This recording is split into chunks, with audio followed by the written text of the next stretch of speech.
17 বছর দীর্ঘ নির্যাতনের পথ পাড়ি দিয়ে রক্তের বিনিময়ে জুলাই অভ্যুত্থান প্রতিষ্ঠিত হয়েছে।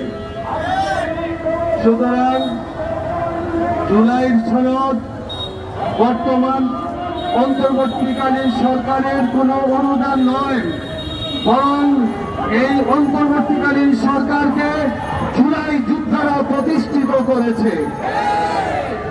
সুতরাং জুলাই যোদ্ধাদের সুরক্ষা, জুলাই সনদ অনুযায়ী আগামীর বাংলাদেশ গড়ার জন্য আমরা জুলাই সনদের বাস্তবায়ন এবং আইনি ভিত্তি দেওয়ার জন্য মাঠে আমরা সংগ্রামরত রয়েছি।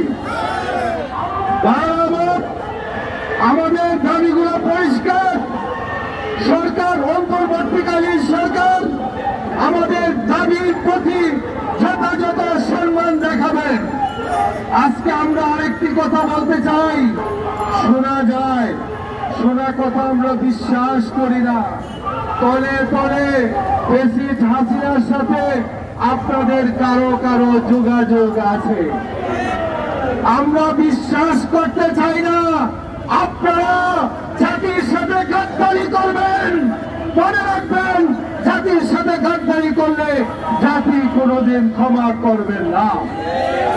জুলাই যোদ্ধাদের সম্মান, তাদের সুরক্ষা, আহতদের প্রতি আমাদের সমবেদনা, তাদের সুচিকিৎসার ব্যবস্থা করার এই জুলাই যোদ্ধাদের অর্জিত অন্তর্বর্তীকালীন সরকারের নৈতিক দায়িত্ব বলে আমরা মনে করি।